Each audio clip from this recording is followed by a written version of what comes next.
Hello everyone, music പ്രൊഡക്ഷൻ്റെ മായ ലോകത്തേക്ക് എല്ലാവർക്കും സ്വാഗതം. It's me Eminence. So lyrics റൈറ്റിങ്ങിലേക്ക് നമ്മളെത്തി. So far so good. ഇനി ലിറിക്സ്. ഞാൻ നേരത്തെ ഒരു വീഡിയോയിൽ പറഞ്ഞ പോലെ ഒരു ലവ് റൊമാൻസ് ഒക്കെയാണ് ഈ BGM എനിക്ക് ഫീൽ ചെയ്തുകൊണ്ടിരുന്നത്.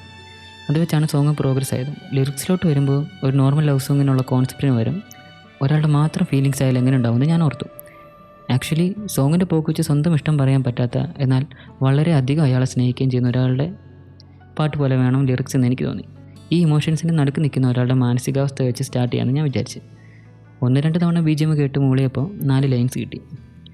മിഴിയിൽ നിറയും തെളിനീരായി നീ, എന്നിൽ ചൊടിയിൽ വിടരും പുഞ്ചിരിയായി നീ, അകലം നിറയും വഴിനീളെ, എന്നിൽ അരികിൽ മായാതൻ നോവായി നീ. ഈ ലൈൻസിൽ ഫസ്റ്റ് പേഴ്സൻ്റെ കൺഫ്യൂഷനും ഇഷ്ടവും സങ്കടവും ഒക്കെ ആഡ് ചെയ്യാൻ ശ്രമിച്ചാണ് ഇങ്ങനെ എഴുതിയത്. കുഴപ്പമില്ലാന്ന് തോന്നുന്നു. കുറേ നീ വരുന്നതുകൊണ്ട് ഈ സോങ്ങിന് നീന്ന് തന്നെ പേരിട്ടാലും ഞാൻ ആലോചിച്ചു കേട്ടോ. പിന്നെ അത് പിന്നത്തെ കാര്യമല്ലേ. ഇപ്പോൾ ഓൾമോസ്റ്റ് 4 ലൈൻസായി. ഇനി കോറസ്. നോർമലി എന്തെങ്കിലും ഒരു വാക്ക് വലിച്ചു നീട്ടി പാടുകയാണ് എൻ്റെ പതിവ്. അല്ലെങ്കിൽ ഒരു 4 ലൈൻസ് കണ്ടുപിടിച്ച് റിപ്പീറ്റ് അടിക്കണം. ബേസിക്കലി ഉള്ള 4 ലൈൻസ് തന്നെ കണ്ടുപിടിക്കാൻ പെട്ട പാട്. So first tactics. ഒരു വാക്ക് 4 ബാറിലോട്ട് വലിച്ചു നീട്ടുക. ലവ് സോങ് ആയതുകൊണ്ട് ഒരു വാക്ക് കിട്ടാൻ പാടൊന്നുമില്ല. അഴകേ, ഉയിരേ, സഖിയേ, ജീവനെ. മൈൻഡിൽ ഫസ്റ്റ് 4 ലൈൻസ് കിട്ടിയപ്പോൾ തന്നെ ഒരു ട്യൂൺ വന്നായിരുന്നു കേട്ടോ. മിഴിയിൽ നിറയും ഓട്ടോ ട്യൂൺ ഇട്ടിട്ടില്ല. എന്തായാലും ഞാൻ ഉദ്ദേശിച്ച ട്യൂൺ അതാ. കോറസ് വരുമ്പോൾ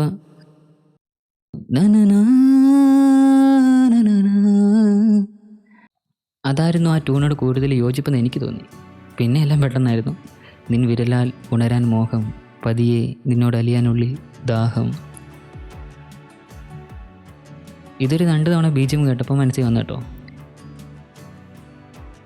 ദാഹം എന്നുള്ള വേർഡ് കുറച്ച് എക്സ്പ്ലിസിറ്റ് ആയോ എന്ന് എനിക്കൊരു ഡൗട്ട് ഉണ്ടായിരുന്നു. ബട്ട് സ്റ്റിൽ മോഹത്തിനൊപ്പം റൈൻ ചെയ്യാൻ എന്തായാലും ദാഹം ബെസ്റ്റായിരുന്നു. സോ അതവിടെ കിടക്കട്ടെ എന്ന് ഓർത്തു.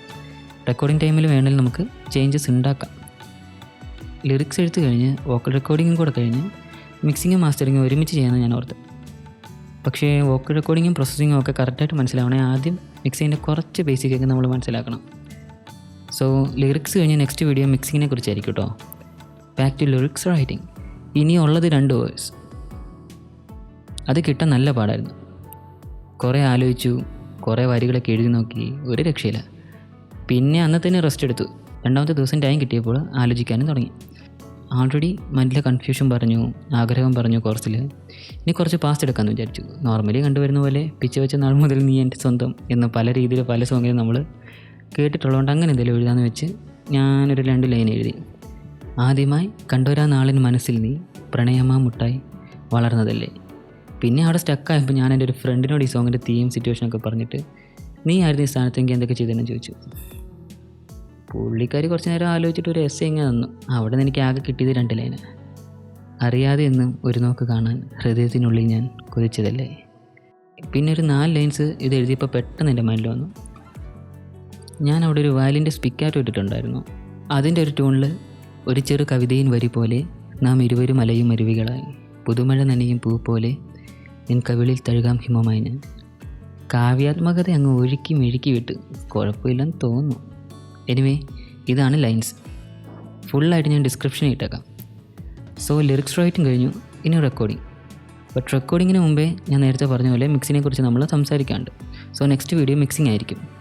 ടിപ്സ് അല്ല, ഇപ്പോൾ ചെയ്ത സോങ് എന്തൊക്കെ ചെയ്താലാണ് ഒരു ഭേദപ്പെട്ട മിക്സിംഗ് ആയിട്ട് കിട്ടുക എന്ന് നമ്മൾ നോക്കാൻ പോകുന്നത്.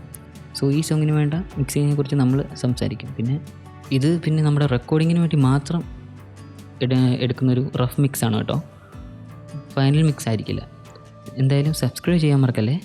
മ്യൂസിക് പ്രൊഡക്ഷൻ്റെ മാജിക്കൽ വേൾഡിലേക്ക് നിങ്ങളെ കൊണ്ടുപോകാൻ കമ്പോസിഷൻ കോർണറിൻ്റെ അടുത്ത എപ്പിസോഡുമായിട്ട് ഞാൻ ഉടനെ വരും. As usual, it's me Eminence. By.